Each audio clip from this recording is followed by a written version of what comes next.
all the shenanigans and the crises that continue to ensue day after day. So that being said, let's go ahead and I'm going to give it to Adam, and then we'll go ahead and go into it, I guess. Sure. How would you like me to start? The West is falling, and billions must suffer. No. We can all see that things aren't going well, and a big question is why. And my thesis is that the West is not declining as a result of organic market pressure and conditions and natural evolution, but it's more a direct consequence of the ruling elite. It's the politics, it's the government. It's the government and their agents, it's the corporations, it's the banks, it's the media, it's the government. My perspective is that society, Western civilization in particular, is being systematically plundered by this ruling class, by the elite, and that the people en masse have been conditioned into accepting this via brainwashing, but via systematic psychological operation, mass manipulation, the media. A word that I really like is called menticide, which is just national or mass scale brainwashing. And ultimately that's captured in a single word: democracy. I think that it's this most dangerous belief in political authority and democracy that has enabled this ruling class to systematically plunder our civilization and ruin things to enrich themselves. And that's my thesis as to why we're finding ourselves in a deteriorating situation. Yeah, I mean, the thing is I think we have to look back at like the last depression, in the United States that came shortly after World War One, and then segued us into World War II. And there was a lot of interesting things going on then that I think are going on now, that there's some parallels. A lot of economists that studied the Great Depression, they had talked about, a lot of fraud, a lot of, what's the word I'm looking for? We had the Roaring '20s, right? And there was a lot of debauchery and a lot of alcoholism and different types of moral decay, so to speak. And we've seen a lot of these similarities to today, I think, in the 2020s. And that's why I was saying that we're probably going to see a repeat, like a Depression 2.0 coming soon to a town near you, so to speak, at least in the United States. We're already starting to see, I guess Germany's in recession now officially. Germany's in recession, the UK's in recession, probably the Eurozone is in recession. Interestingly, Russia has been growing an enormous amount beyond, the IMF put out a forecast, so they're going to grow like a percentage, and then they revised it up to maybe 3% or something, like a crazy revision. But yeah, Germany's being deindustrialized. The sanctions are having a massive detrimental effect on the Eurozone. America also, oil prices continue going up, crushing the civilian economy, and it's all being compounded by the mass scale theft, which is fiat proliferation, or this modern monetary theory and inflation and quantitative easing, etc. Just unlimited money printing. Yeah, I mean it's very similar what was going on during the Depression. It seems like, as we saw after World War One, what Germany was in economic turmoil. That was during the time with Weimar Republic, when they went through hyperinflation, and the failed democracy that they tried to develop.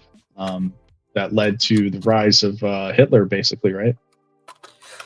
Sure. I mean, with the like the Weimar Republic, it was struggling along, and then America, things get bad, and it you know, when America catches a cold, or maybe when America coughs, the world catches a cold. What we also had in those times is really bad weather. We had very severe droughts and famines, and these really kind of were that trigger that you know, pushed the situation over the edge.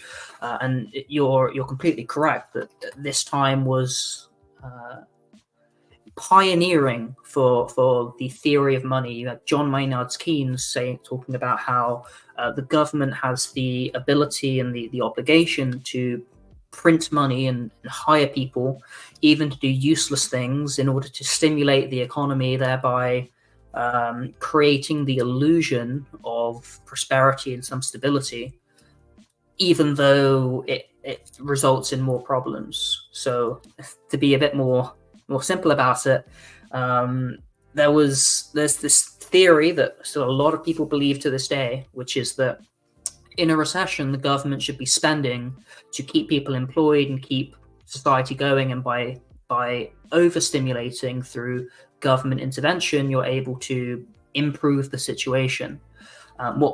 What my school of economic thought says is this is incorrect, and there's lots of analysis that suggests that this state intervention is what exacerbated the Great Depression, made it a lot worse and a lot longer than if they would have laissez-faire, left things alone to the market.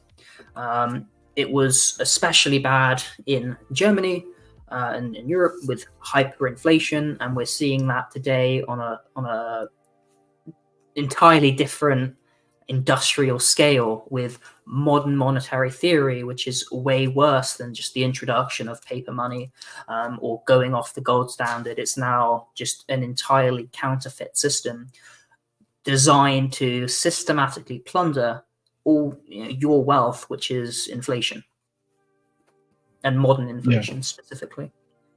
Right. Yeah, I mean, like you saw this in the US when they did the QE. They started injecting money, or the Federal Reserve rather started injecting money into the economy to try to keep it up. And obviously inflation went up as a result of it. It did artificially stabilize the economy. However, the problem is that we're seeing the state of affairs that we are right now in the West and the United States, with the housing market out of control. I mean, it's what, $400,000 or $500,000 to buy a home. The average salary is like I think it's $60,000 or $70,000 a year, and that's just the average, and that's accumulating the top 1% earners, top 15%. That's accumulating everybody based off of the GDP. So I mean, did it help or did it hurt it? I mean, that's the thing that you have to break down and understand. So you the average salary in the US nationwide is $60,000. You said that the Federal Reserve injects money into the economy, and then you followed up with saying that it's disproportionately benefited the 1%. Do you know the mechanism for quantitative easing? And when and the question is, when you say they inject money into the economy, I'm going to contend that's not exactly true. Can you explain the mechanism of quantitative easing just on a primitive, principle level? Yeah, I mean, as far as like, I'm not an economist, I'm a policy expert, but as far as the QE was, as far as the purpose of the QE, from what I understand in policy, is it was supposed to they were buying back bonds, I believe, economic bonds, corporate bonds. And they were trying to keep corporations afloat through the 2008 recession to prevent basically bankruptcies and total collapse of the economy, of the market economy. And more or less, like none of the, no small business owners or like lower levels of the economic market saw any benefit from that, so to speak. It wasn't like they were issuing stimulus like they did during, the Trump during the COVID relief. So that everybody got some type of benefit from that, versus, with the QE, it didn't seem like it was only going towards basically corporations and top percent. That's what I understand. Correct. I mean, stimulus, like the poor especially, helped a bit. I mean, as an economic policy, it's not very good because you're stealing from everyone to give the poor some crumbs back. But you're right that quantitative easing, it's not just printing money and giving it to people. It's printing money to buy financial instruments so that there's liquidity in the system, so that the corporations and the banks are able to stay afloat. By inflating, so what inflation is not actually a rise in prices. Inflation is an increase in the supply of money. And because the supply of money has increased, money is now worth less, and prices as a result go up. Quantitative easing, money printing, the Federal Reserve has printed this money to buy financial assets and instruments, which increases the demand, makes those financial assets and instruments more valuable, which is fantastic if you're rich, or if you're corporations, or if you're pension funds, if you're hedge funds owning these assets. And as a result, the money in the rest of the economy is worth less, meaning you're being stolen from and being made poorer as a result. And because it goes through the financial system first, and then it filters down through mechanisms of economy, it gets to the people after a year and a half-ish, and everyone's poorer as a result. The one of the minor benefits, you can say, is that by providing this artificial stability, by proliferating the money system with counterfeit paper money, you're able to keep interest rates down. And lots of people have mortgages, lots of people have debt. Government has a lot of debt, and so by keeping the interest rates down artificially, then that does provide some short-term benefit. But it also produces asset bubbles and widens wealth inequality, which is systematically plundering the people and the tax base and the ordinary person for the benefit of this ruling class, who don't own $1 million in the bank account. They own $1 million worth of stocks and housing and corporations. Casinos, just keep. Well, what I mean is keeping the casino going, as Joe Slinte says it, like the gamblers in Wall Street. So, yeah, I mean exactly. The QE was basically to keep the rich gambling and to keep the retail investor gambling and the pensioner funds and all of that, and to prevent the stock market from crashing, so to speak, like you pointed out. I mean, it's a scam at the end of the day, like you said. It's like counterfeit money. It's fiat. It's only worth the paper that it's written on, so to speak. That's exactly what it is. It reminds me, there was a movie, I believe it was called At a Time. It was Justin Timberlake, I believe. Let me look it up exactly. And you know what I'm talking about? Okay, good. Yeah, so like in the movie, I don't want to know. Yeah, that's right. In Time. Without spoiler alert, basically he had acquired wealth because they put it through like a watch, so to speak. That was connected to the person, and everybody had like a certain period of time they can live. It was built into the skin, but right. But it was it's like your money is time, and so if you're poor, you live day to day, and if you're rich, you've got 100 years, 50 years, decade, and so it's like money is really real because it's directly time. And you go to the store, you buy a drink, it's going to cost you an hour or 10 minutes. Right. So you basically work to live instead of live to work, so to speak. So like the elites are living, they're living to work. Or like, you know what I mean? Like you're basically your time that you're putting into your work is literally wasting away. Rather than paper in your wallet representing goods that you can buy, it's very literal that this will cost you 10 seconds of your life, 15 seconds. If you work, you get more time, more credit, and it's literal, direct, it's in your face. A very interesting metaphor. Metaphor.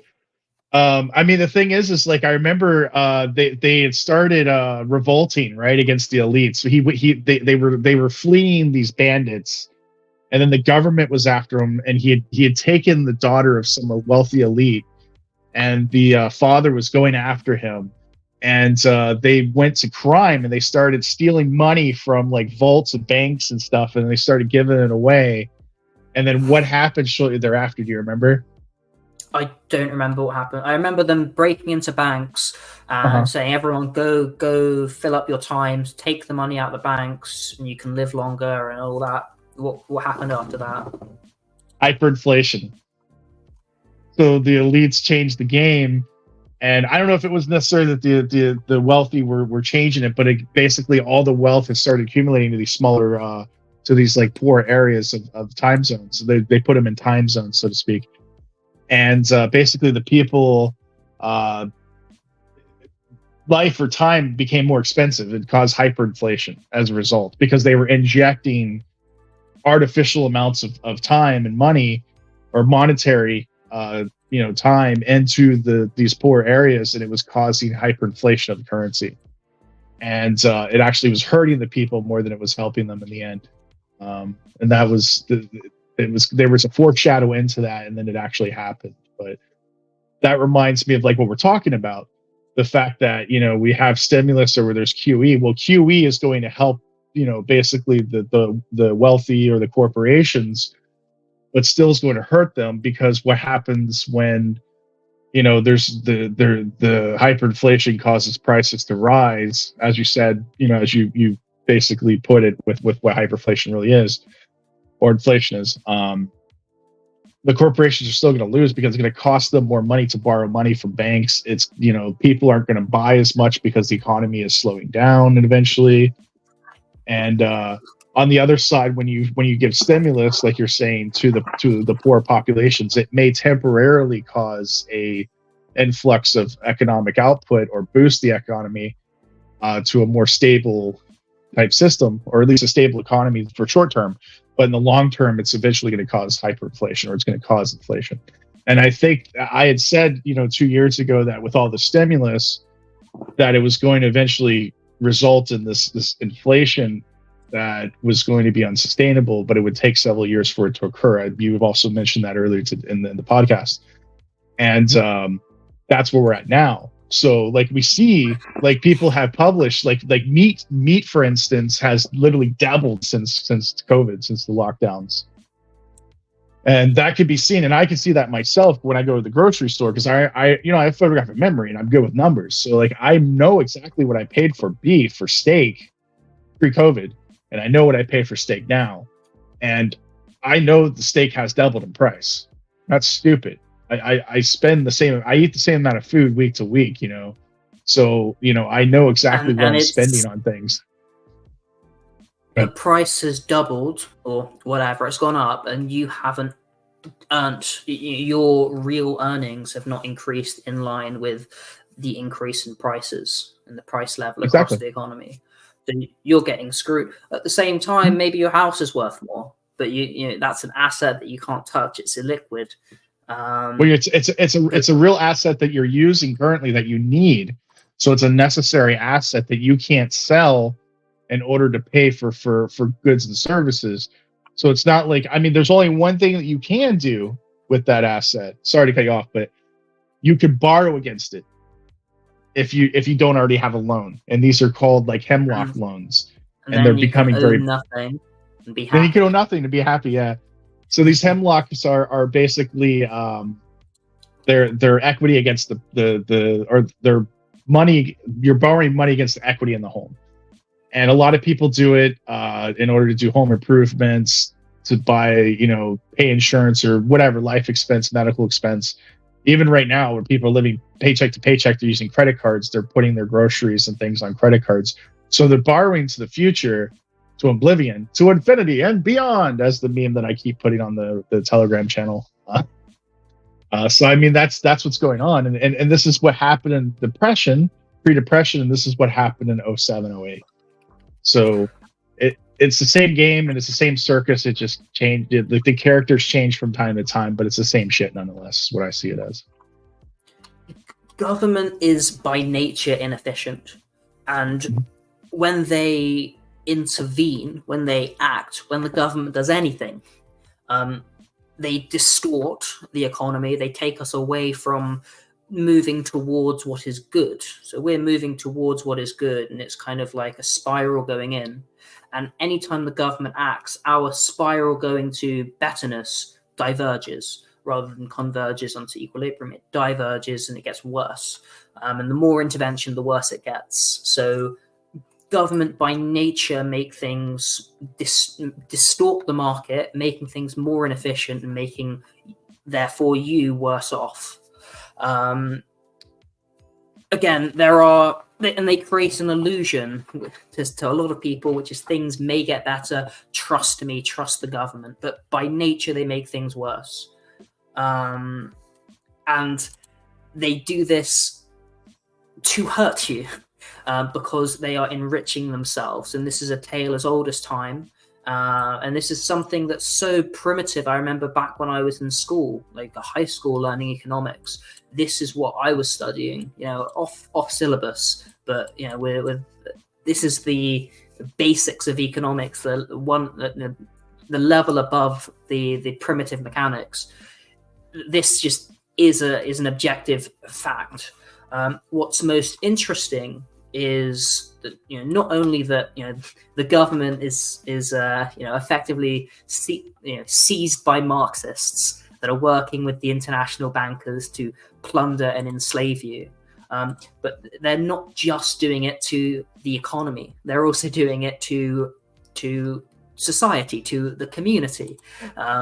For example, Joe Biden has invited millions and millions of the third world, or not even the third world, just millions of non-Americans into the United States through the southern border that's wide open, fundamentally changing the demographics, which are destiny, and especially with the request or the implication that these people can, must be able to vote. And they should, and they vote more than otherwise Democrats, because the Democrats are the ones seeking to legitimize them and seeking to give them more benefit, more welfare. So it's not just the economy; it's the society. Really, what I think economics and finance, it's really just an autistic abstraction, just putting things into money and numbers, but it's reflecting the reality. And the reality is that the state hates the people, the natives, those who have the ability to resist whatsoever. To the point that they talk about. Here's a headline: the far right's love of farmers' markets plays into a larger fascist talking point that idealizes pastoral life and demonizes, quote, degenerate urban living. They are looking to systematically undermine and destroy everything that's good about the West, bringing it down, proliferating it with more money or with people from outside to debase and bring everything down. And this is socialism, and this is Marxism, and this is my belief as to why we are degenerating, why in a world that has promised progress and advancements and innovation, why do things feel like they're constantly getting worse? And I think it comes down to this unbelievably dangerous belief of the state and political authority. Yeah, I agree with you 100%. I mean, we have to look at, like I said, my focus of tonight's podcast, that I think it's a generational type of situation where the boomers, for instance, they took over in the 70s and 80s and the political structure in the United States. In the 90s is when they actually started taking over most of the government positions. This is when Clinton was elected. And then we've had boomer leadership ever since. And of course, if you go back to the Clinton administration, they voted out, or I guess repealed the Glass-Steagall Act, which led to the 2008 financial crisis, if you recall. If you remember the Glass-Steagall Act. Are you familiar with it? Oh, okay, cool. It's been a while, but yeah, No, I've heard it. Yeah. So the Glass-Steagall Act basically is what keeps retail banking from investment banking. They kind of separate it, so to speak. So when they eliminated that, or banks can't use clients' funds in order to invest in proprietary trading. Yeah, that's part of it. Yeah, exactly. So basically, what this led to is you had these investment banks using retail funds, and they developed the derivative markets with the CDOs that we all know about. Everybody knows about this now, as financial instruments, and they put these things in tranches, which is basically a structure of different debt obligations with housing, and this became very speculative market, and this market led to the collapse of the financial system in 2008, known as the housing crisis, and then the financial crisis of 2008. So basically, they got rid of this, and then when Bush took over after Clinton, he started to decrease the interest rates. He started to lower them down near to zero almost, if you remember.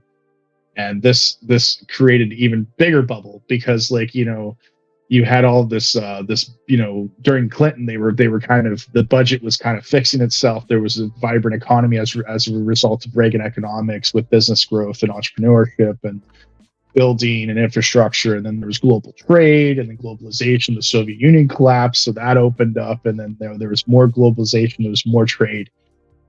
And then basically Bush made cheap money for all, and then the bubble just went boom to infinity and beyond, and that's what created this big mess in 2008. That's just a short version of it, basically. And this cheap money, what does it mean? There's bubbles and things. It means that reality, the real value, is not the same as this counterfeit money system that we all believe, which is called nominal. So the nominal value is far higher than the real value, and then once the markets catch up with that, you have a correction. What cheap money does is it distorts those signals and says to these inefficient firms and companies, you can stay alive, so that you're not suffering today. As a result, the inefficient firms drag on, and these are called zombie firms in economics, meaning that without the government intervention and cheap artificial money, they would not survive in a free market, which worsens the situation as they're inefficient, wasteful, but they're able to stay and survive and thrive sometimes because of cheap money, because of fiat proliferation, because the state keeps them open. As a result, they continue on these awful practices. So when it comes to the banks weren't allowed to fail. As a result, they didn't really learn their lesson. Sure, there's been some regulations that they can't mix client funds, but they're still engaging in massively risky practices with huge derivatives and instruments they're not necessarily familiar with. It's less of a massive problem, the proprietary trading, but there maintains. It could be systemic, but I think just systematic.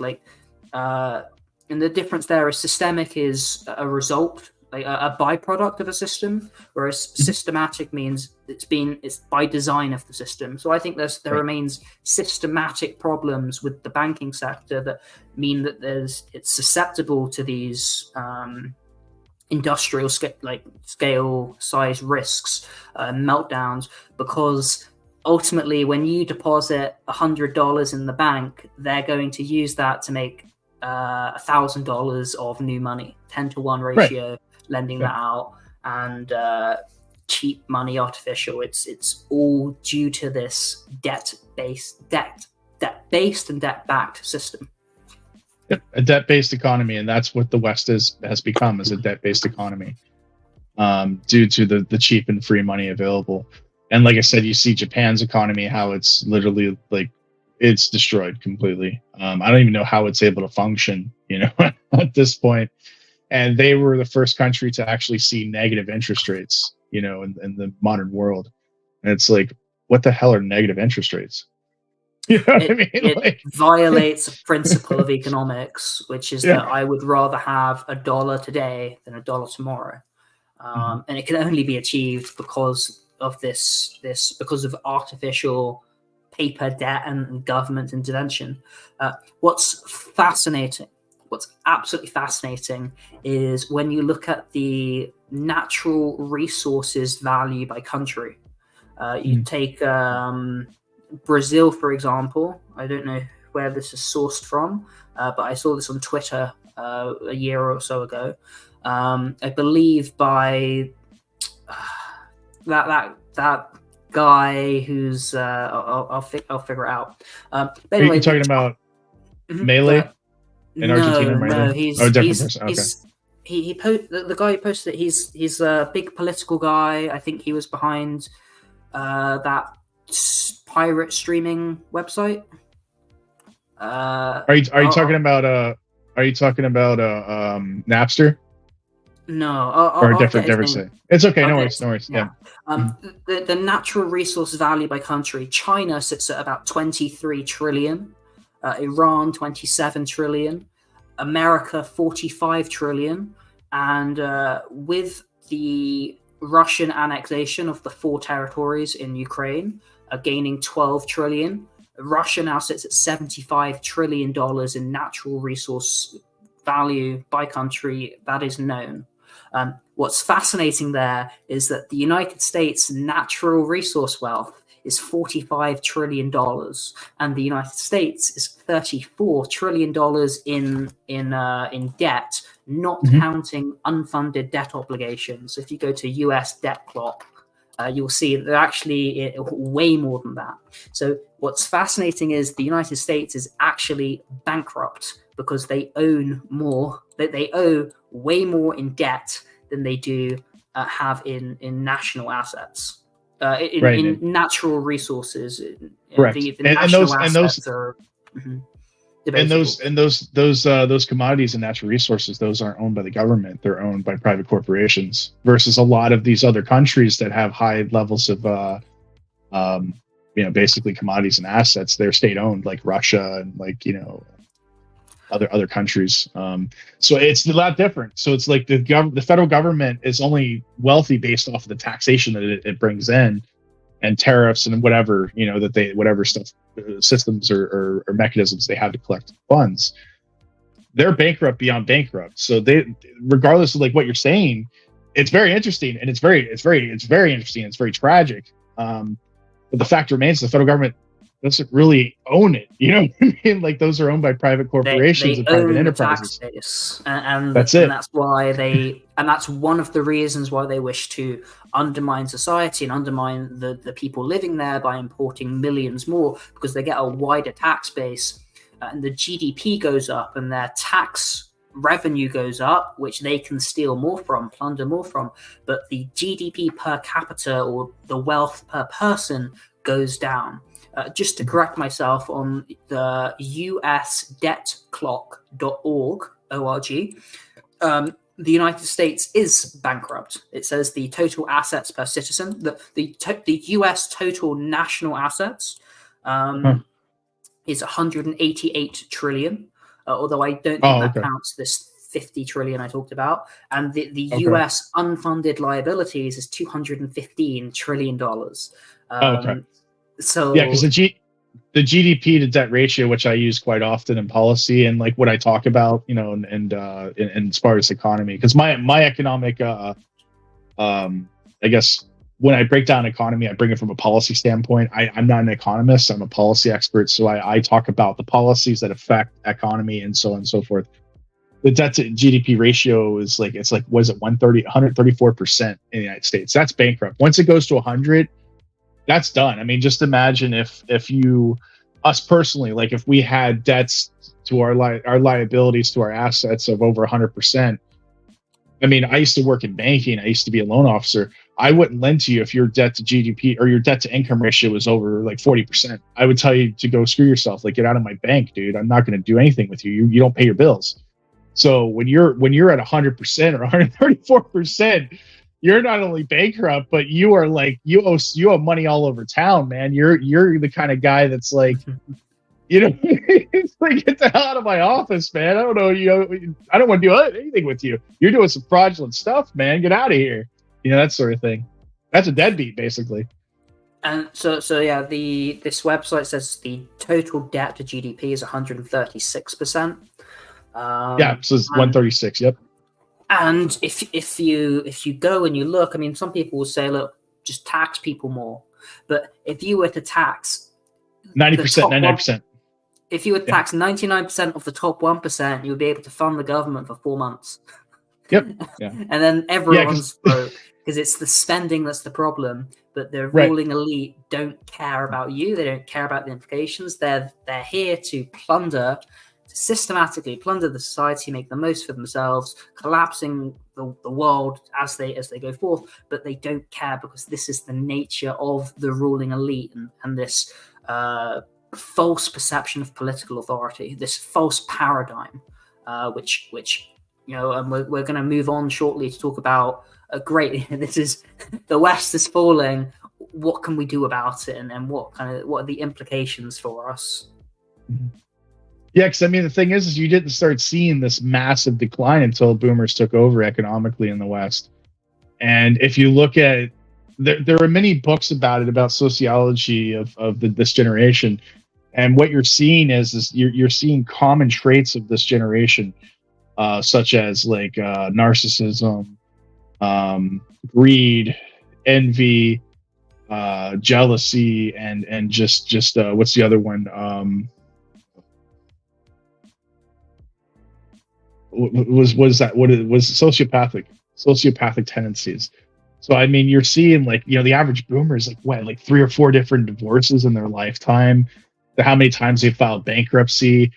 I mean, it's like they keep running out of money, and then it's like, oh, don't worry, here's more money. You know what I mean? It's like they've gutted the system so much there's nothing left. And that's why you're seeing like the X Gen and the Zoomer generations with nothing to start with, and they can't afford a home and all this stuff. That's the surface issue, but the reality is that as we're starting to see millennials entering the Congress, and you're starting to see a huge shakeup, right? Because it used to be status quo up until like this the turn of the I guess the new 21st century.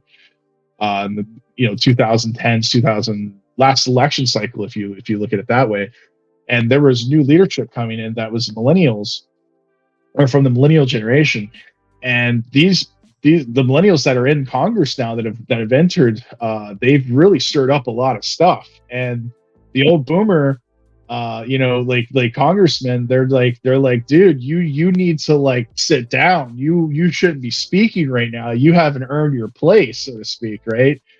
And we saw this with the the Speaker of the House when he was outed. That was the result of millennials wanting him out, if you remember. Yeah, basically, I have to look up the names. I'm so sorry. Who was the? Yeah. Anyway, it doesn't matter. So the Congress, these millennial Republicans that went into office, they got out this. They basically single-handedly got the Speaker of the House impeached from office, and then there's it's a new leadership, and they were also like stirring up with bills and stuff. Like currently, the bills right now with the funding of Ukraine, a lot of that's the millennials that are like, dude, we don't want to fund these bills anymore. I mean, we need to start cleaning the house. We need to like stop spending so much money. And you see it like with the millennials that are out, in the retail space. A lot of millennials live very, very frugally. They watch their pennies. They're very minimalist in their lifestyle, and they're forced to be that way because they don't make a lot of money. They don't have a lot of opportunities like the boomers did growing up. And that's what I mean. You can see the difference. And like I said, this is more of a contributing factor that I'm seeing more so than, what you're saying is right, with the elites and the government. But this is actually a continual. It's an increase of that, because not only is it at the government level, but it's at the retail level as well. It's at the consumer level. So the consumers are part of the problem in a sense. They keep supporting this leadership. Correct. It comes down to the fact that they can do this, and they do. That we empower the collapse to occur through our tax dollars, which is unfortunate, and it's very difficult to break the cycle. But it's not impossible either. I have two, so I got three things to say. The first is it was Kim.com I was speaking about, where I think I got those statistics from. I'm going to read a quote and from an American from an American scholar, we'll say, and I'm not going to give you the date of the quote just yet. I'm just going to see how well it applies. Since the state thrives on what it expropriates, what it takes, the general decline in production that it induces by its avarice, by its greed, foretells its own doom. Its source of income dries up. Thus, in pulling society down, it pulls itself down. Its ultimate collapse is occasioned by a disastrous war, but preceding that event is a history of increasing and discouraging levies or taxes on the marketplace, causing a decline in the aspirations, hopes, and self-esteem of its victims. It's by an individual called Frank Chodorov, who's an American, and if you can have a guess at kind of what year that quote was written, was said. 2008. No, it was about 100 years ago. Oh wow. Yeah. Interesting. There's another one. This is by an anonymous person on Reddit, 4chan, I think 4chan. There will be no collapse the way some of these people think it. It's not going to be a dawn of the dead or whatever, where one day suddenly just shit hits the fan and prices skyrocket and everyone begins to riot and the SS come marching down the street to kill everyone. There will be no happening. It's far more insidious than that. Read the poem The Hollow Men by T.S. Eliot and you'll understand. You'll just notice that every day simple things will get a little more expensive. Everyone's homes and apartments will start to get smaller. Your work hours will get longer, but your pay will decrease. You'll see family and friends less, and in that time, you care less about them. Every day, you'll find yourself lowering your standards for everything: work, food, relationship, jobs, etc. Job security will no longer exist as a concept. You'll notice houses and apartments shrinking. People will start hanging on to clothing longer and longer. Less people will get married. Even less will have children. People will engross themselves in technological distractions and fantasy while never experiencing the true world. This is the collapse, the reduction of the American man into a feudal serf, incapable of feeling love or hate, incapable of seeing the pitiful nature of his situation for what it is, or recognizing his own self-worth.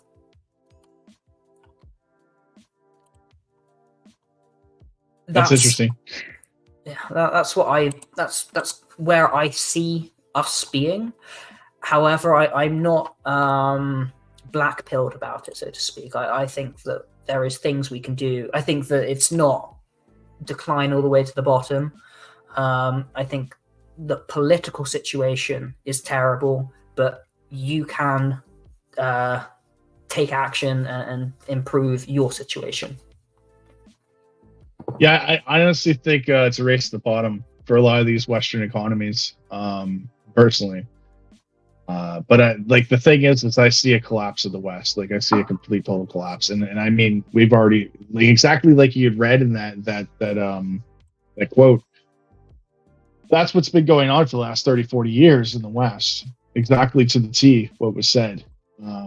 And we're past that point now. Now we're at the point of, like, you know, a Soviet style collapse, where correct. That's where I think we're at. One of my favorite definitions is that socialism is when the government does things. Mm-hmm. That's all. If you look at federal spending, I'm pulling up a graph right now. You look at the government intervention, spending distortion, in the economy the past few decades, socialism has been, the government intervention has been increasing. We saw the totalitarian nature of the government during COVID just in your face, and them laughing about it. And when I think of an economic system that is a race to the bottom, I think of socialism. And government, and we talked earlier that it's not a government revenue problem, it's a government spending problem. We've discussed that they have no incentive to cut down on that spending, that they are taking active measures to increase that spending by inviting non-citizens in, giving them welfare without that being well justified or consented by the people. And they are systematically plundering society through taxes, through their actions, through endless wars in the Middle East, the military-industrial complex, and just endless corruption. And it's all of this combined is declining the West in particular, and more so than, there's corruption in other countries, but I think the elites have grown so powerful now in the West that it's very, very similar to the collapse of the Soviet Union, both before the collapse and then after as well, when it was proliferated by the organized criminals, by the mafia, rather than those who are well connected with the state. It was just, okay, we're the mafia now, we're going to own the means of productions, and we're your new ruling class. And that was how things were. Well, we saw that during the 70s, where the mafia, and the 30s during the Depression. During the Depression and during the 70s, during the oil crisis and the financial crisis during the Nixon administration, we saw a rise in organized crime. And I do see this happening now. And we're seeing some rise in organized crime with with the MS-13 and some other types of crime syndicates. It's not as well known yet, because a lot of the laws, like if you look at the 1930s, there was prohibition, so there was means for mafia, and then during the 70s there was crackdown on the use of drugs and things of that nature, so that opened up the drug markets and things of that nature with the mafia.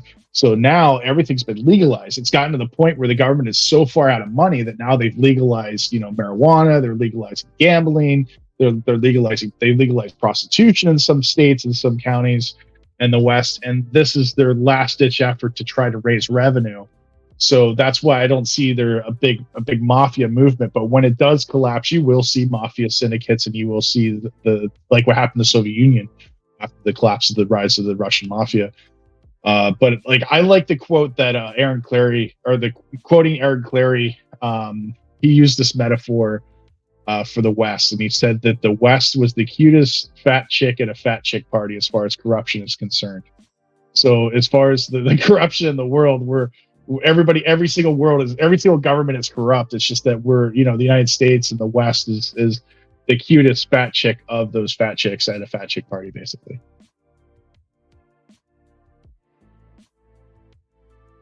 I think you're muted, brother. Sorry. Again, it's because it's in the nature of government to be corrupt. Of course. You said, of course, most people have bought into this psychological operation, to this mass manipulation, that we live in a democracy. Democracy means you have rights and you have contribution, and you are part of that governance. And so by voting, not only do you consent to the outcome, but you're actively participating in legitimizing that system. It's a Stockholm syndrome where you're pleasing the masters, and you're worshipping them by engaging in their rituals. I believe we have another guest, and sorry, Jim Jones is with us, but continue your thought, Adam. I'm sorry.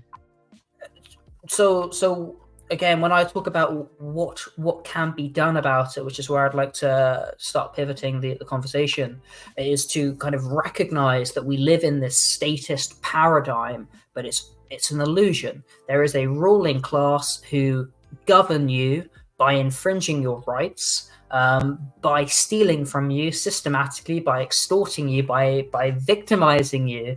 And this is what's been causing societal, cultural, economic, political decay. And so the solution is to reject that paradigm, reject the ruling class and their purported political authority, and to embrace individual autonomy, and then navigate this government overreach. So this is trading economics. If you go onto the maximum view of that Where's chart, the maximum?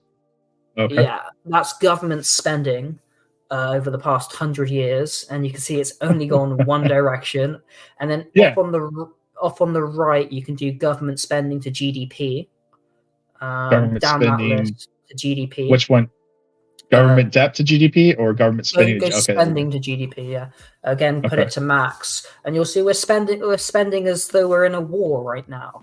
And wartime economy. Yep. It's like, why? What are we spending on? And then you got to go look at what's the government spending on, and it's spending on things that it has no business doing. The United States was established under this system of minarchy, which is let's keep the government as small as possible while fulfilling its national requirements, obligations as small as possible. Leave the people alone, And the federal government is now the most powerful institution that's ever existed. Debatably, yeah, I'd say so. Well, in the modern world, in the modern concept, if you go back to ancient world, you can look at like Greece and Rome. But for modern, the last 1,000 years, the last modern civilizations, right? Well, you look at Greece and Rome, and you look at the totalitarian overreach of those governments onto the citizens, and they don't have, they're not arresting you for the thoughts that you say to to your friends in private on social media. Maybe you go down to the square, you say "fuck Rome, let's secede." You might get crucified, perhaps, but that same thing happens here if you say I want to secede, even if you're the Prime Minister of Catalonia or whomever. If you say I want to secede, you're going to get in trouble, because we've hypnotized the population into believing this myth of democracy, and it's all a myth. It's all an illusion. It's not real. There is a ruling class who extort and manipulate and steal from you. And that is the nature of our reality. And once you accept that, and once you say, I reject this, I think this is wrong and evil, because it is, you can then start to look at what can I do about it. Yeah, I mean, I'm looking at this chart. I looked at military spending, but this says you see the like I was saying with Reagan economics, and then the boomers took over in 1990. That's when they started taking over in banking, as well as in in government and so on and so forth. So you see in the 1980s during the Reagan economics where the interest rates started to go up, that was starting to increase, deflate the economy, so to speak, but increase consumer spending, or not consumer spending, but you know what I mean. It is what it is. But you see the interest rate during the 90s, during the Bush era, and then through the Obama era, and then Trump, you see how like the interest rates just kept dropping and dropping and dropping, right? Because it's been manipulated and debased, so it's been artificially lowered, and now you're seeing the effects of that as there's so much demand that it's now pushing those prices up, and we're seeing a reaction to the artificial pushing down. If you zoom out to the I think about the 10% mark there is kind of the real rate of inflation. Between 5 and 10% is a real rate of interest, and anything below or above that, it's artificial through debasement, and anything above, one can argue, is usurious. But if you involve the government and distort away from the free market, laissez-faire, you end up with problems that you can maybe suppress for a while, but eventually the fabric of reality is going to snap back and hit you square in the face. Mm-hmm. The average home prices over the max. Wow. Wow. And you can see that you can see the increase. Yeah. Go ahead. We're at this point now where, you talk about the debasement and this low interest rates, but we're at the point where we have these left-wing economists like Michael Hudson saying that we can just, it's okay, it's all good. We can just use MMT. We can just print it all and we owe it to ourselves and it's all going to be okay. It's just not going to, there's just no, there's no hope in sight, even the quote-unquote moral people, like the left wing, were supposed to save us from the evil capitalists. They're lost. There's no way they're going to save us with that kind of a theory. So, how are you going to educate the people to help themselves? Well, I think the way to educate the people is to look at this chart and say, this captures everything, right? So the political class, they have an incentive to keep house prices going up regardless. This is artificial. Oh, I don't know. Right?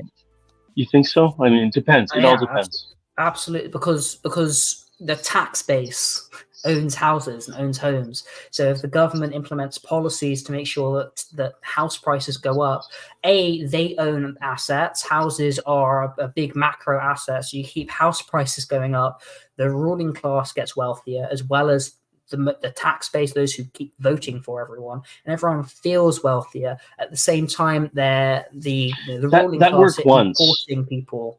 That worked once. Demand. What do you mean?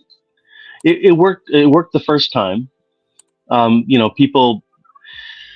Before 2008. I mean, it worked then. It felt good then, but now it doesn't feel good anymore. It's not going to.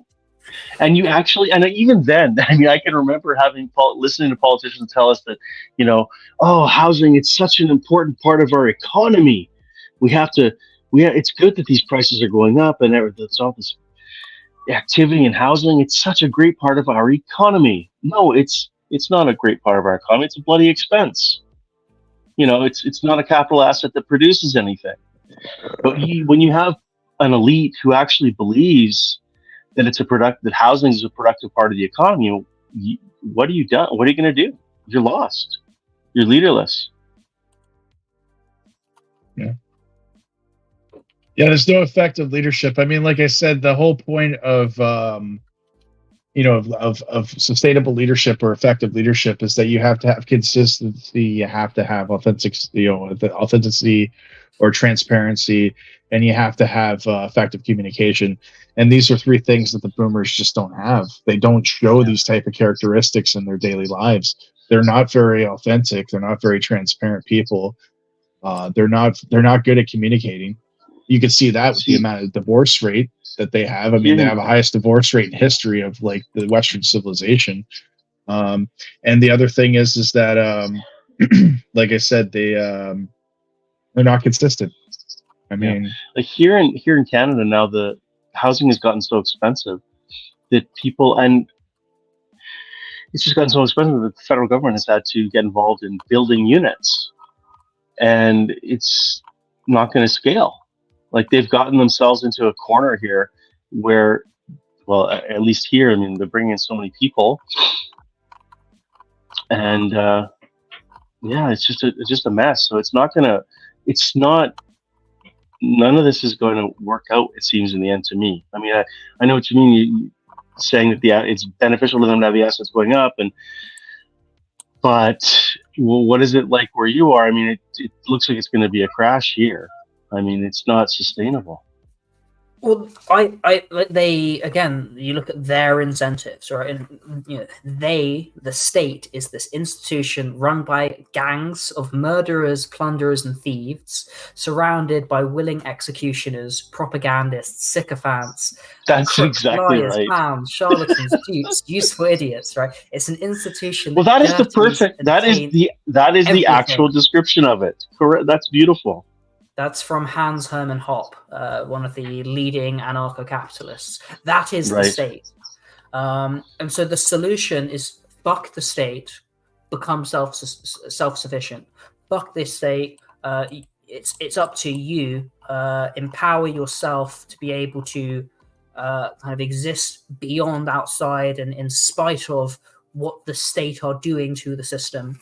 But you have to first recognize that this is the state, that socialism and the state are both cancer and are, again, the cause of all these problems. So you need to be able to work, to counter that and outside of that and in response to that.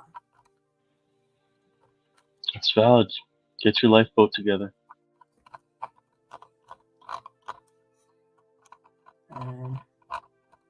So when we were talking about how can you do that? How can you embrace individual autonomy?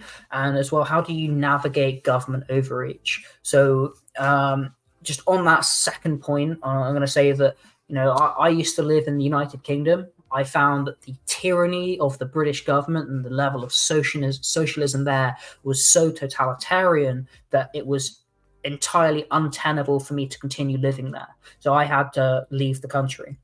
I would suggest, if you live in New York and the coastal cities along in California, really consider, is this a place that it's acceptable for you to keep living? Ordinarily, a lot of people, people have said, should I leave? Should I go to Asia? Should I go to Europe? Should I go to a rural place in my country? I think it's better not to leave. I think it's better to go somewhere where you're better able to be self-sufficient, away from these big cities where there are communities and farmers markets and just less government, less people, less urbanization. I think that's a big way to do it. I do believe that leaving, there are some jurisdictions, some geographies that are just, I wouldn't go near them, and I would therefore leave. But I think that generally, I don't have this black pill that everything's going to go to shit because these the political and the financial systems are going to collapse. It doesn't change, your reality if you're well prepared. If you grow your own food, what difference if the supermarkets are empty? It does. Of course, there are impacts, but if you grow your own food, you're not going to die. Well, I do know that during the Depression and like the wartime economy during World War II, they used to promote these freedom gardens, and they would tell people to grow personal gardens to basically alleviate, not place so much burden on the national food grid, the food supply, and it did help. It did work. I know in Russia, a lot of people, they have community gardens and they grow their own personal crops to offset the cost of food, and it's encouraged and it's allowed. But unfortunately, in the West, in the United States, you can't do that. In a lot of cities, a lot of states, there's laws against actually having community gardens. I know, and if you have an HOA, which I don't know if you guys are familiar with the HOA, I can't grow a garden in my HOA. Not allowed. I can get fined $100 a day if I grow a small garden. So, and yeah, and Florida, especially, 60% of the housing is like HOA. I believe it's between 40 and 60% of the houses are in an HOA. So a lot of them, you can't grow gardens. You can't grow, other than growing in your house, like maybe tomatoes or something on the windowsill. That's about as far as you can go. So, yeah. So much for that idea. Where I live in Eastern Europe, and the house, the garden, it is the farm. There's grapevines and there's trees, and they grow walnuts and potatoes, and they grow everything, and they make their own wine, make their own moonshine. It's called rakia over here.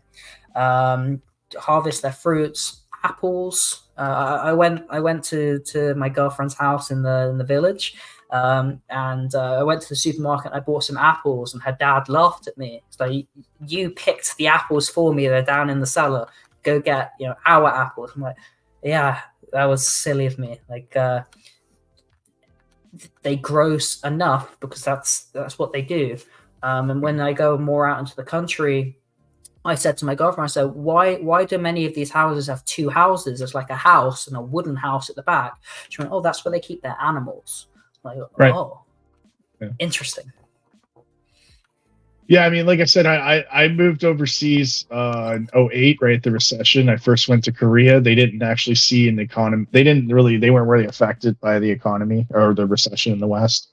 So I was able to find work there. And I went back to Europe for a little bit, and they just started seeing around 2010-ish, 11, they started seeing the repercussions of the economic situation from America, the 08 recession. Then I found my way to Georgia, and everything that you said basically is how they survived there, or they've had survived since the 91 collapse. Is they have, a lot of will have villages, or they'll have farms in their houses outside the city. I believe France was like that for a while. In Paris, a lot of people would have farmhouses, and they would get a lot of their crops from the farm. And they'd go on the weekends, go out to the villages and to the countryside to go get food and farmers markets, things of that nature. For it's cheaper than buying in the city. But that's kind of how Europe is. In America, we used to be like that. Pre-industrial revolution or last industrial revolution. But we've lost our way of that. A lot of people don't know how. If you ask any American nowadays, any modern Westerner about growing crops, they would have no clue. They just think that they get their food from the grocery store. So, you know what I mean? Versus in Eastern Europe and Russia, it's a way of life. Go ahead. I was just like that. Like when I was in the UK, I didn't do anything. Go to the grocery store. I mean, I was a student. I went to university. I did my own things. But my garden, we had like some figs that were growing and some other fruit, that was small once a year, but nothing like that. But what we're seeing you talk about most of America, I think you've got a large, if you look at what happened with this crisis with Texas and the border. You had middle America, all these red states supporting Texas. I think most people in these states kind of are aware of how to grow your own food, and these are the states that are very prominent for homeschooling as well. And then in the Midwest, yes, mm-hmm. Yeah, in the Midwest, so like Kansas, Nebraska, Texas is more of a ranching state. It's a lot of oil revenue. Even Florida, to an extent, where I live, Central Florida, it's very agriculture. So some people, we have orange groves, mostly sugar canes in the south, and there's a lot of cattle ranches. A lot of those have been bought up and sold and developed into real estate. Same thing that's going on in Texas right now. So you're not really seeing that so much, more so in the Midwest. And a lot of the Midwest is what they call flyover country. So there's not a lot of people living there, and a lot of people that live there don't necessarily work in farming. They may know someone that works in farming. They may have a friend or family member that's a farmer, but it's a dying breed. It costs so much to try to operate a farm in the West. It's just not worth it anymore. Well, and a lot of people sell the land. Farming. There's industrial farming, and then there's farming from your garden. Even right. Like just growing some herbs or green onions, potatoes. They're very easy to grow tomatoes, potatoes, and just you start up on that self-sufficiency. You don't need to go and immediately sell the house and move to Georgia, for example. But if you kind of get a start on growing some tomatoes, you kind of understand what it requires to do so. It's not that difficult. I've grown some tomatoes before, and it positions you better for in the event that you do need to pack up and move out from your homeowners association, because, for example, things have gotten so expensive that you're no longer having a good quality of life, and you'd be better off packing up, going somewhere else, and where you by you putting your foot in the door, you're able to be better prepared for these potentials.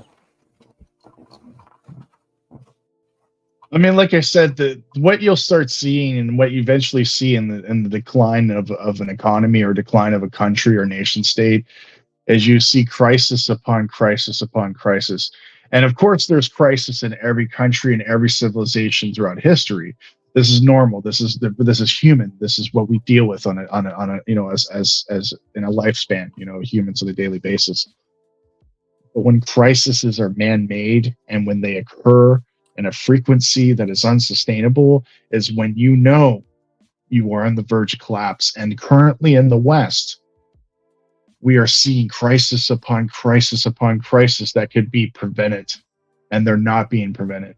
They are ongoing, and each crisis is worse than the last one. And it's like the whole meme, the new thing, you know what I mean? And these are man-made crises. A lot of these are things that can be prevented just by not being stupid and being, more prepared and less, incompetent, if you will. I think, but again, like that's kind of assuming that these crises are not deliberate. But my belief is that I think the government have learned from, say, MK Ultra in the 50s that trauma allows you to control people.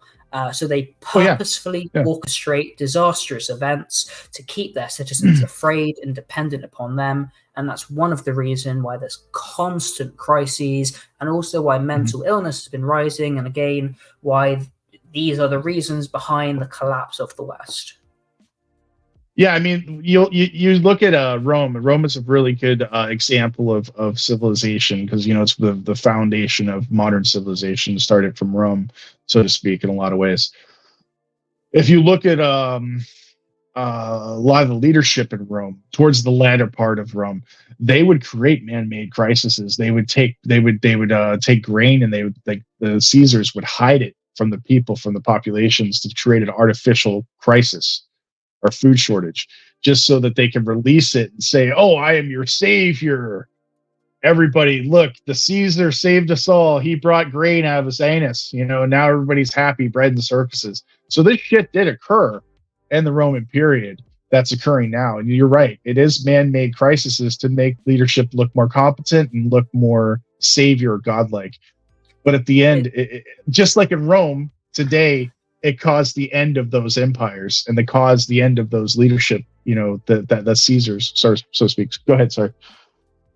Correct. It's not just like Rome. It's like Rome. I've actually been looking throughout this podcast so far. I've been looking for this one information that directly links all this back to Rome,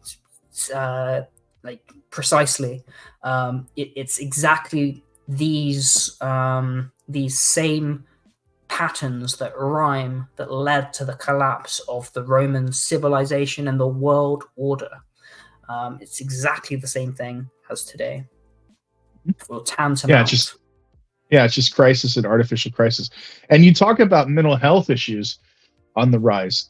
That a lot of that is dealing with the fact that the seed oils, and then the single parent households. There's a lot of sociological and environmental, as well as like food that we're eating and things of that nature. These are policies that have been enacted and allowed for this, and there's been no oversight, or at least the capitalist nature of big pharma, big ag, and all of these are making a lot of money pushing certain types of policies.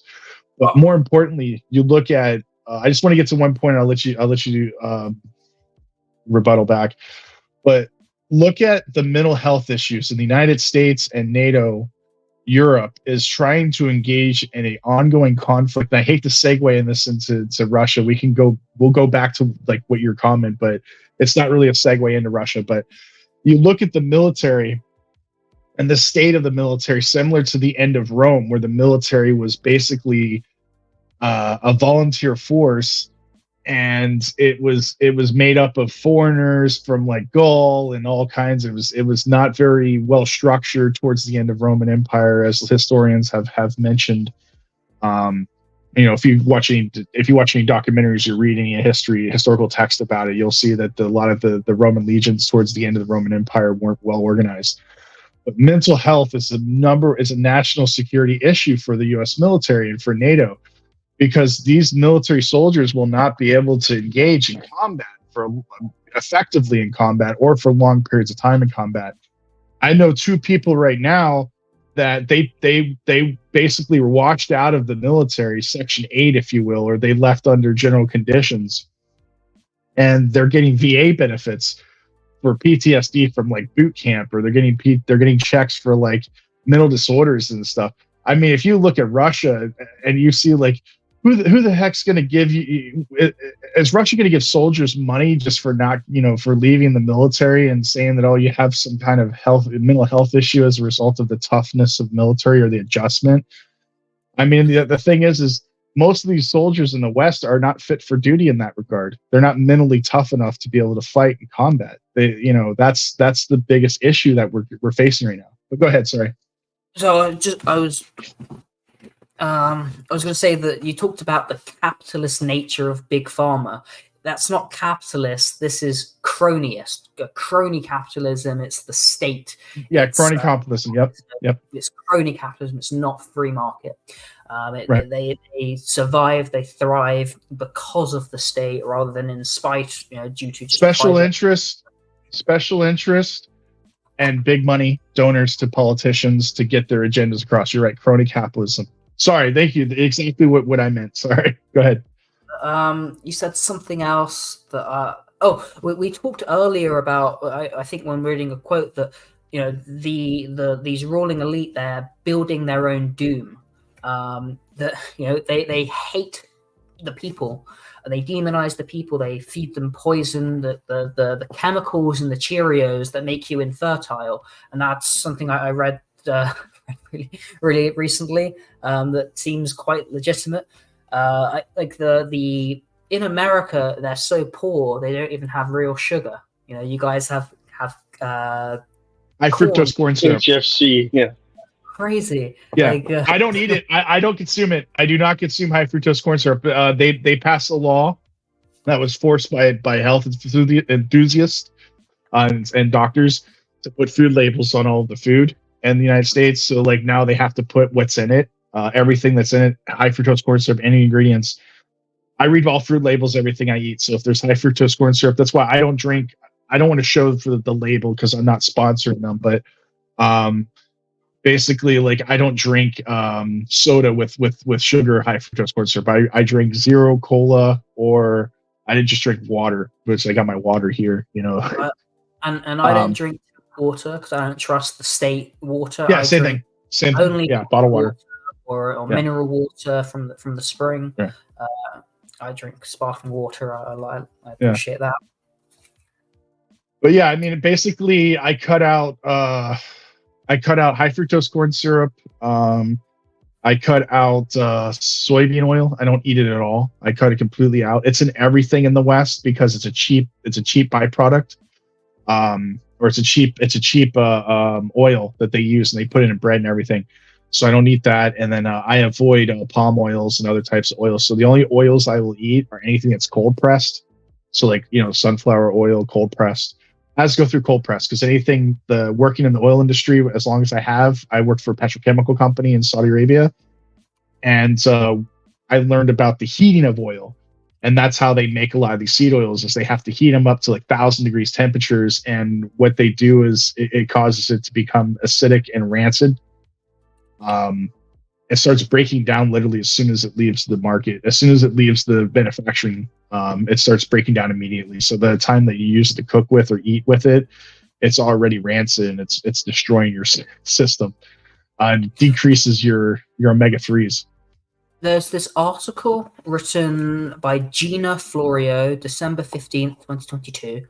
American Heart Association was paid off by Procter & Gamble to say heart disease was caused by saturated fat, not seed oils. We've been told for decades that heart disease is caused by saturated fat found in butter, meat, and eggs, but recent research reveals that the studies promoting these messages were heavily compromised. Yep. Yeah, the sugar. And it didn't even cost them that much money. The guy, they paid him off very cheap. Yep. Also, I saw one just today that in a Harvard diabetes studies, red meat, what they categorized as red meat, was not red meat. It was lasagna and turkey cheese sandwiches and ciabatta. Right. This is a reason why nutritional epidemiology, especially in America, is junk science, is due to Right, special exactly. interest lobbyists, that they are being paid to make these studies, and as such, they are heavily corrupted. Yeah. And like I said, you tell the boomer, like, I hate to bring the boomer back into it, but I mean, we have to understand that they are a pinnacle part of this decline. I mean, they helped spearhead it. Literally, the decline has occurred under one generation. One generation basically spearheaded this in a much faster, rapid rate than if it would than over like history of any type of generation. And we see this in the geriatric leadership in the Soviet Union. That towards the end of the Soviet Union, it was led by people in their 70s and 80s that were geriatric at the time. There's this current study right now about geriatric leadership and decline of those civilizations. But getting to the point, boomers, if you tell any boomers about seed oils or any of the stuff, they're so brainwashed to believe all of the propaganda that came out from these studies that they're like, you are full of crap, blah blah blah, and they just write you off like some idiot young kid that is crazy, you know. But it's like, what about your grandparent? What about your parents, the great generation? Did they eat that shit? No, they didn't eat that shit. They ate the stuff that I eat. And you look at go look at my health bill and put it to your health bill. You know, I developed pre-diabetes, and then I went back to the old traditional, you know, stoic way of eating, and I basically reversed the type 2 diabetes. I reversed it completely. And in a short period of time, less than a year, I reversed it completely. And my blood work, yeah, thanks. And like I said, all I did was I just looked at like what I was eating. I was like, I cut all that shit out that I told you, and basically my blood work came back normal. And my doctor's like, how did you do this? And I was like, well, let me tell you. Cut out high fructose corn syrup. I cut out soybean oil. I cut out bread. I cut out this and I cut out that, and I eat whatever I want because I predominantly eat like red meat, omega-3s, fish, eggs, and butter, and olive oil and avocado, and a lot of fatty foods like olives and stuff like that. And I was like, basically a Mediterranean diet. She was like, And allegedly beef and pig tallow is quite good. It is apparently even better than olive oil, but I have olive oil and butter. Yo, I usually when I cook, I try to use beef fat, or like you said, the animal fat. I use that over olive oil if I can, or I use butter over olive oil. But real butter. I'm not talking about some like fake processed butter. I'm talking about butter with omega-3s, with the good fats in it and stuff, you know. And yeah, it is what it is. I feel healthier. It is what it is. And again, when you look at food, you look at spending on food, and in America especially, just I cannot believe how bad your food system is, and also how bad the poor are managing this in terms of, you know, I've got food stamps, I'm going to buy Monster energy drinks and chips, and then I'm going to complain that my food stamps aren't going far enough. I'm like, what on earth? But like they're spending less money, like, you know, on the cheapest food, and as a result, their health is getting bad, and their health bills and health spending, you know, on an economic level, a society level, is going up. Whereas if you're investing more money into the food, into, you know, farm raised cow beef, grass fed, free range, if you're investing into organic food, health spending goes down. And that's what I did. That's exactly what I did. I went from eating, I watched it, what I looked at, and I cut out all the junk. And it was actually expensive when I was looking at junk. And like I went to mostly organic eating and more protein. Protein's expensive, like beef and stuff is the good protein's expensive. But I reduced the amount of food consumption. I started doing intermittent fasting. And I got my food bill at the same cost as what I was eating before, and I was eating a lot less, and I was getting more nutrients from it. So the main thing, and like I said, I don't want to turn this into a nutrition podcast. It's, you know, we keep it to policy, but like I said, like what you'll notice is that most Westerners, not most, but I mean predominantly the poor, mostly the working poor, they are starving for nutrients because they're not drinking water. They're not drink, even if you drink tap water, it's like whatever. They're not drinking water. They're not eating healthy. They're eating junk. They're eating fast food. And I've been eating fast food lately because I haven't had a lot of time. But I try to like reduce the salt content. I do everything I can. The ketchups I use like organic ketchup. I'm like, no, give it to me plain. I do everything I can to try to minimize the amount of exposure to these seed oils and different things that I can. Even if I eat out, I try to find healthy alternatives. But the reality is that they're starving for nutrients because they're not eating healthy. They're not getting those natural foods, into their body, their whole foods. And you see this a lot with Eastern Europeans because they do eat quite healthy. They eat natural foods and organic foods all the time. They don't have this issue. I had some friends come and visit from the UK, and they said, "What is traditional food over here?" And I said, "It's just raw organic food. Like that, They have a lot of cheese here, but just whatever's seasonal that they grow in the garden, maybe some stuffed pepper. But other than that, it's just whatever they grow. It's just nice organic food. That's the traditional food here. Nice meats, nice cheese, nice wine, but just good vegetable rich, meat rich, delicious food. And that's the food over here. That's the lifestyle. As you say, Mediterranean diet's fantastic. Very similar here. Yeah, I mean, you talk about like, I don't want this to be a health. I want it to be a policy. But going back to what I said, this is the policy. It's rejecting that the government's here to save us. Modernity is what they call it, right? It's the cultural consensus there. There you go. Yeah, it's not even a policy there. They refer to it as. Where you are, Adam, in the Balkans, that's cultural consensus of what way life should be. Do you think that in the UK, just given the climate, that things would grow the same way that, or similar in a similar bountiful fashion that they do where you are? Well, where I am, it's close to the equator, but we're higher up, and it's kind of although I'm much more south. The way that the climate is continental, sometimes I'm as cold. I can be colder than in Poland, even though I'm much further south. So yeah, the UK. I mean, again, go back 100 years. Look at what they did during World War II. Everyone grew food in their gardens. I'm just not familiar with what that food was exactly. I'm just curious. I mean, when I was growing up, lots of food. When I was growing up, the neighbors, me and my brothers, we would be playing soccer in the garden. We'd kick the footballs over the fence into my neighbors' award-winning garden patches just in their little plot of land. And they grew carrots that were this large. They grew cabbages, potatoes, pretty normal stuff. Sure. Themselves, they sold it on.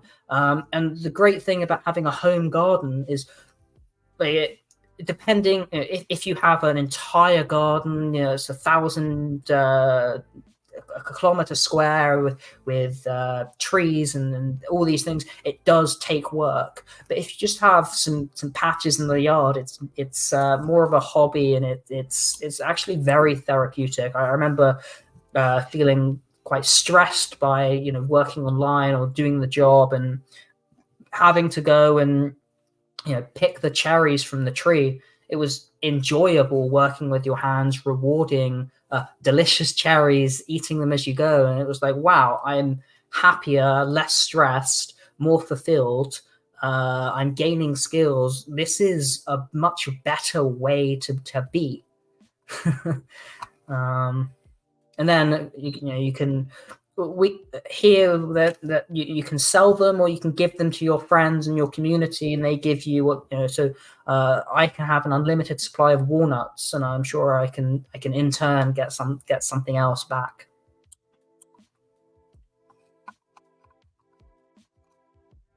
Yeah, I mean, for the most part, like I said, in Georgia, it was there's a lot of seasonal stuff, but the thing is like we're surrounded by a lot of agricultural states. So like Turkey's produces a lot of agriculture for Europe, and we get a lot of cheap produce from them. And then we get stuff imported from Brazil. We get stuff in from all over.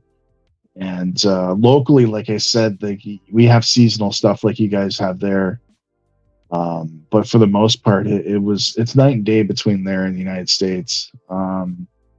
They eat a lot of sodium there. That's the only thing, and it's like they eat a lot of salty cheeses and stuff like that. It's a really high sodium diet. I think it's because of how they preserve stuff, because it's a cold climate Mediterranean. It's like it's off the Black Sea, so it's like a Mediterranean diet similar to Italy, but they have to preserve a lot of stuff because of the harsh winter, or the winters in the mountains in the east part of the country. So a lot of the cheese is salty, and some of the food gets salty. Like they salt pork everything to keep it stored during the winter so it doesn't go bad, basically.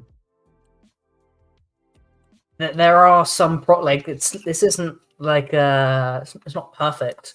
There are problems. Like maybe high salt is a problem, and maybe as technology develops, there's more refrigeration. I'm not too sure. I'm not familiar with Georgia specifically, but I know that I know that it's lots of people have gardens here.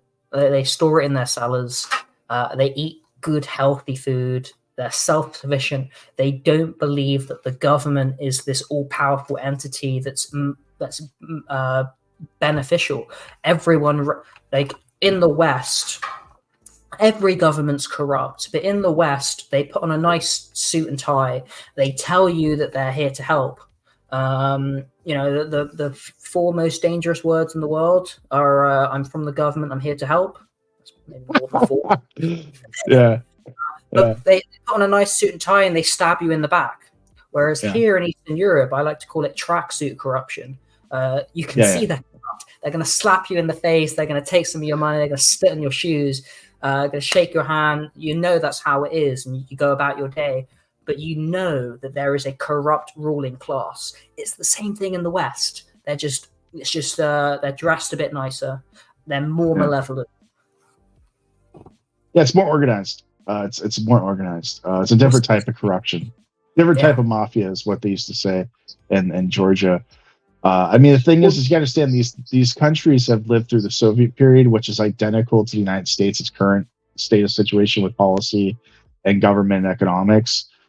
Not so much economics, but the way things are run from a bureaucratic type of situation or bureaucracy. And they don't like that. And they like communism's a dirty word in Georgia. You can't say that word without somebody like with an eye, basically tongue in cheek type situation. They don't want it. They don't want the bureaucracy, and they do everything to avoid it. It's a very libertarian state in Georgia by that reason. I think it's much the same in Eastern Europe that when I visited a lot of Eastern European countries. It was very similar. It wasn't as stoic or as ingrained in Georgia. Georgians really do not like Soviets at all. Other than Stalin, they love Stalin because he's Georgian. They do keep the statues. They do talk about them. They do celebrate them. But as far as Soviet or communism, they do not want to talk about it. They want to forget about it, or they don't really forget about it, but they just don't. They're like, dude, that was a period in past. We learned from it. We're not going to make the same mistake twice. And that's kind of the mentality. What I've seen, what I've noticed. Do you have a flat tax where you are there, Adam? I don't pay taxes, so I don't know. But I think there's a flat tax. They have a flat tax. And what do you think? What is the sentiment? What is the general sentiment on government corruption? Is it just an accepted? Everyone accepts that the government's corrupt, or because in the West, like Josh said, with the boomers, you just can't convince them of anything. There's a level of trust here it's fatal. It's scary. Brainwashed. It's a psychological operation that the boomers are entire. Like it's a constructed reality that they've bought into. Whereas Matrix, cradle to the grave propaganda. Cradle to the grave propaganda. I'm coining that, by the way. Cradle to the grave propaganda for the boomers. The fucking Matrix, man. They were born in the Matrix and they're going to die in the Matrix. They're going to die poor as well and homeless. Whereas out here, because they've been closer to reality, because they're picking up potatoes out the their gardens with their bare hands, because they've been through the collapse of communism, socialism, they've been through the mafia of the 90s, the famine, because there's real problems out here. There's the reality is not synthetic. There is reality, so people know that the ruling class is corrupt. When they say the government, the mafia, they say they are one and the same because they are, and everyone knows it. I've been in this country for 3-4 years here, visiting since I think I first came in 2019. And one thing I like to do is when I get a taxi, speak and say, tell me about what you think about the country. And one question I used to ask a lot is, how do you feel the state of the country is going? And when I was younger, I was quite optimistic, but everyone would say, I feel pessimistic. I think things are getting worse. I was like, I don't see it, because I see that people are generally getting more wealthy, like some standards are improving. But now, looking back, I'm like, okay, I understand why they're saying it. It makes a lot of sense, and a lot of it is a result of government. For example, the EU has imposed sanctions on Russia. It's driven up prices here. Everyone's gotten poorer as a result. And why has my government, the government that I'm currently subjected to, why did they sanction Russia when the people actually quite like Russia? Because the government are paid by the EU, and the EU say, here's your money, do as you're told. And they say, absolutely, because it's a corrupt ruling class which disenfranchises the people, disregarding the common good in favor of their own privileges, stealing everything. And this is, this again, it's a repeating phenomena.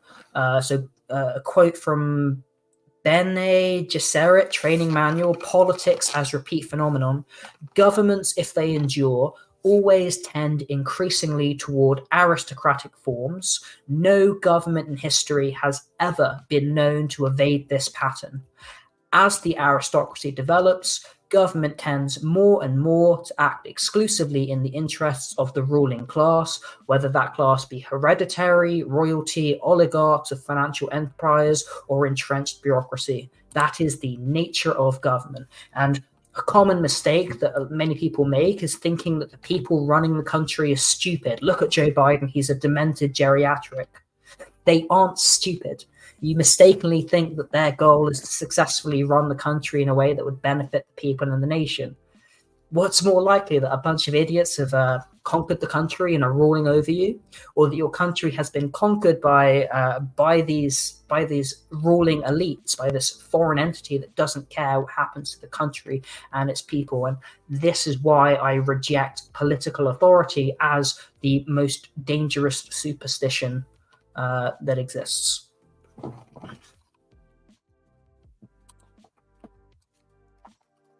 That's well put. Yeah, I mean, the thing is it's interesting. Like I said, I think the problem is that I've made this parallel before. What I noticed the difference between policy making in Georgia, Republic of Georgia, and the United States is that leadership in Georgia, a lot of the leaders are basically millennials or X-gens. There's not many boomers in the government. That was the old system. That was the Soviet system. The communists, a lot of the boomers are still communists that are still there. So they got a lot of them out of the government, or at least people didn't want to vote that in anymore. They were tired of that old way of system. And the problem with the West, or a lot of the Western countries, is that predominantly the United States, is that a lot of the leadership are boomers. A lot of them are older X-gens, boomers, younger and older boomers, and they dominate the geopolitical system and the banking system and the businesses. And you see that. I mean, you have how old is Biden and how old is Trump? You know, I mean, they're both over 70. You know, they're geriatric. These people should be retired. They shouldn't be in politics. They should allow for younger leadership to come in that's more innovative and more able to deal with the average, worker in the society. What's the average age of the worker in the West? What are they, like 50, 60 years old or younger? You know what I mean? Median age of the workforce is 40 in the US. Yeah. 40, so if you 43 as it's going, 42 right now actually, and Trump is 77. Right. So you have leadership that's nearly double the age of the average worker in the West. How is a person in their 70s and 80s, someone who's twice the age of the median workforce, how is that literally sustainable? How would they be able to relate to somebody that's in a working class at 40 years old? How are they able to understand what that person's going through, the current state of what they're going through? There's no relation. They're two different generations.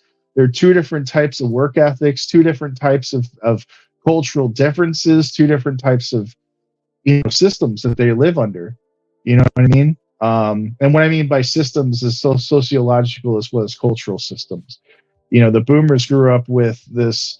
They didn't have a lot of the DEI or any of the stuff that they were dealing with. They didn't have the amount of immigration that they have nowadays with the multicultural workplaces and globalization and multiculturalism throughout the world. They weren't dealing with these multi-ethnic, multicultural workplaces and trading systems, or trading, between countries, between nation states with the globalization. So they didn't have to, understand. They didn't have to have a high diversity IQ. They were basically, everybody was the same. There wasn't a lot of women in the workplace. It was mostly male dominated.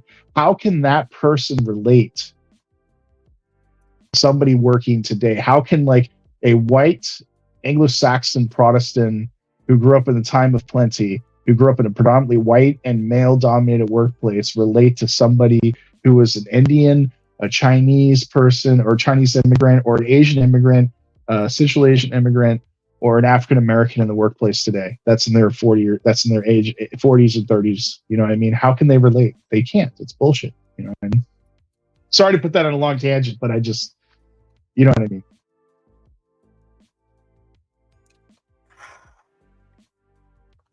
Did I go too woke on that one, or what? Was it too woke for you?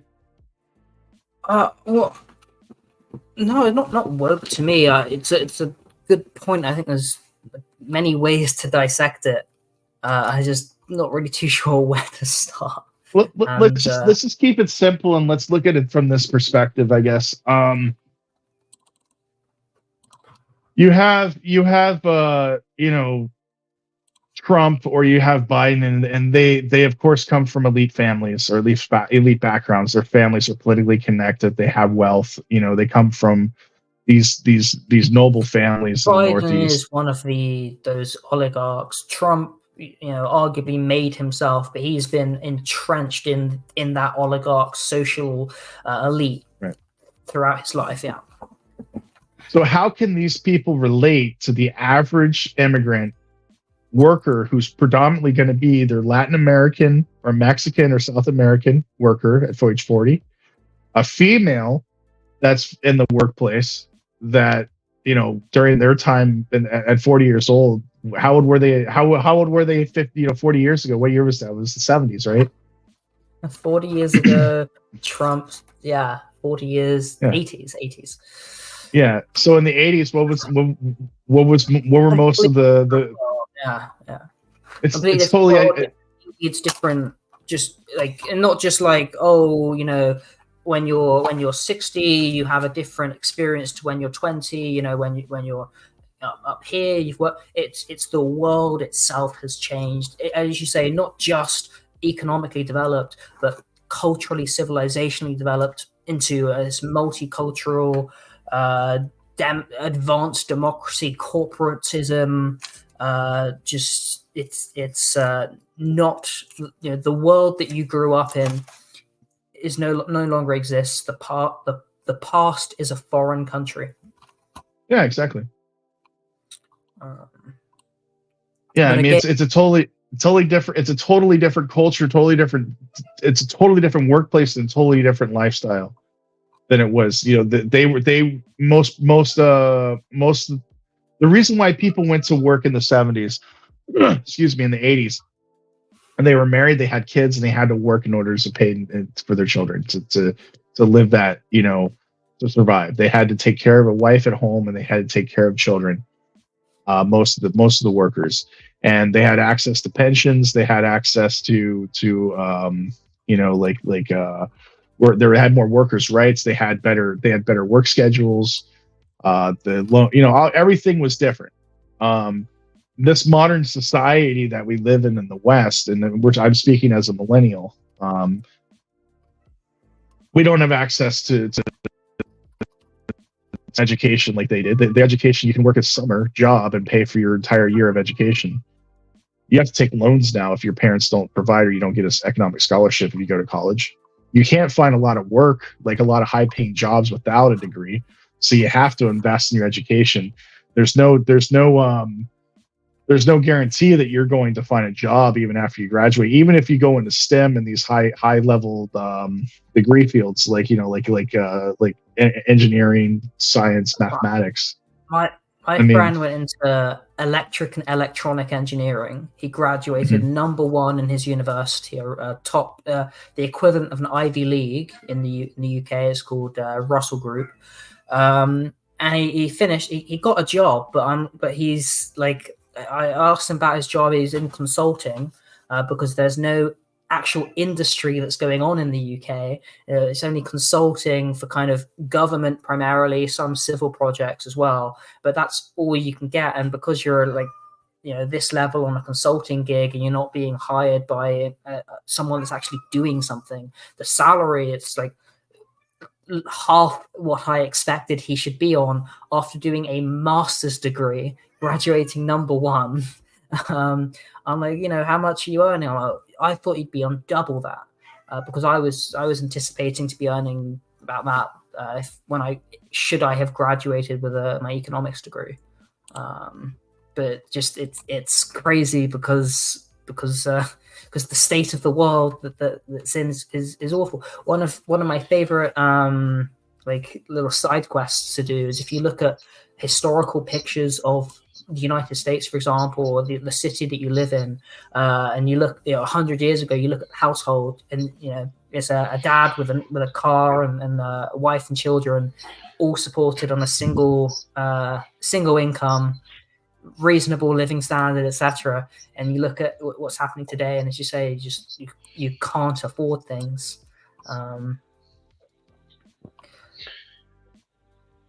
What do you think about the difference between the ability? Let's say if you look at Russia, look at their ability to withstand the rest of the West, with their industrial output, and then you look at China, look at their industrial output and what they're doing and how many engineers they're graduating. Look at how many engineers Russia's graduating. Like, what do you think about their government is actually it's clearly functional. It's clearly a functional government. I think the Western governments have been parasitized. We can't, we don't have to totally reject. Right? Yeah, there are problems, but generally they're if you just look at the KPIs, they seem to be doing pretty well. So Russia has industrial output and natural resource wealth. The United States has natural resource wealth, but they've offshored all their industrial output and they're reliant on services. And as we've seen, there's massive problems there, especially when the political class gets involved. For example, America under Trump was energy independent. And then Biden comes in, he destroys the pipelines, he uses up all the strategic oil reserve that Trump built up during that crisis with COVID. And Russia have industrial output, China have industrial output, and also they have, for example, China with their Douyin, their TikTok, they are promoting engineering, they are promoting good behavior, good conduct.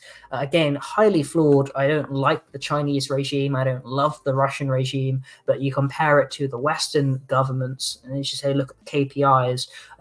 Why is Russia able to withstand the West?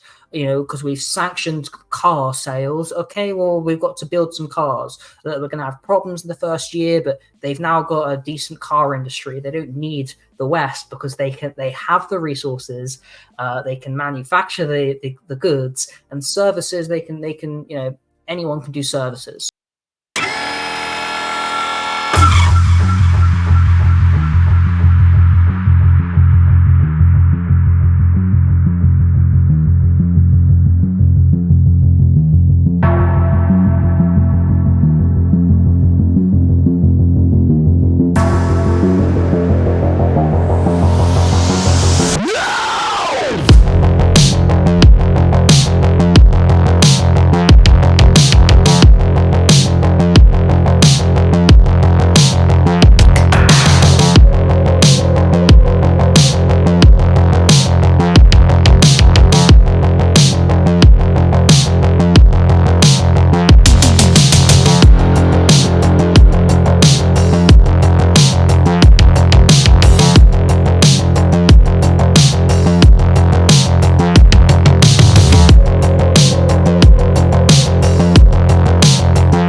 I don't have a degree. I left university after being number one in my university, the biggest university in the UK, for economics, because I didn't need it. I enjoyed it. I didn't need it, and I had other things that I had to do instead. Again, like, what's more important, living in cities and this dystopian grind that people are living through, or living a better life, enjoying yourself more, maybe being a bit more remote, but I personally value nature, without pesticides, without poisons, without government, much more than I would ever have expected growing up. And it's certainly enriched my life far beyond these synthetic considerations. Yeah, and it's interesting.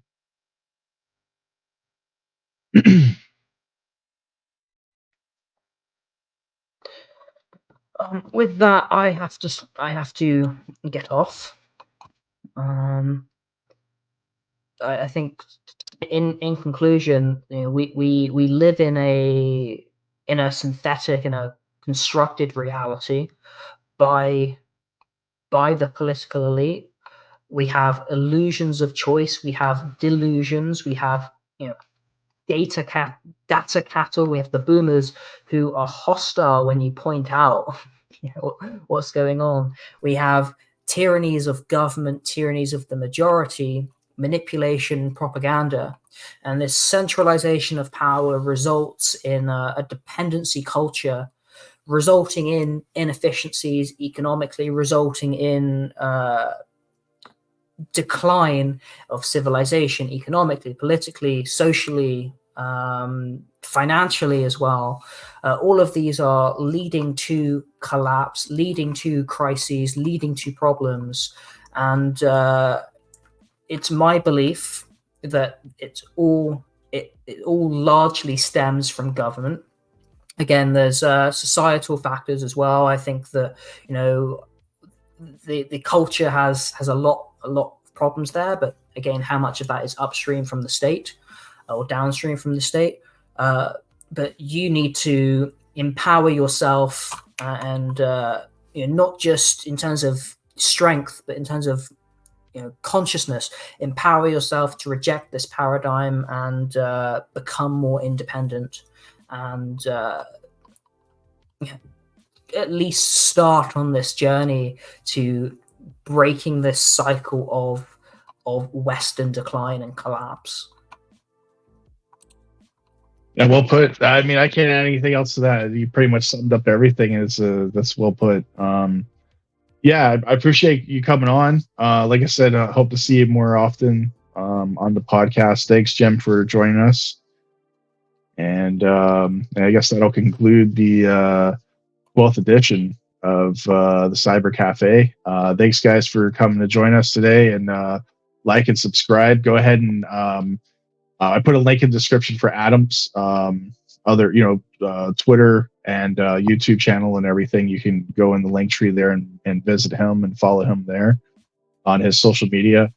And like I said, if you guys want to sponsor a podcast or if you wanted to buy me a coffee, links in the description. And other than that, I'll see you guys on the next edition. Have a nice day.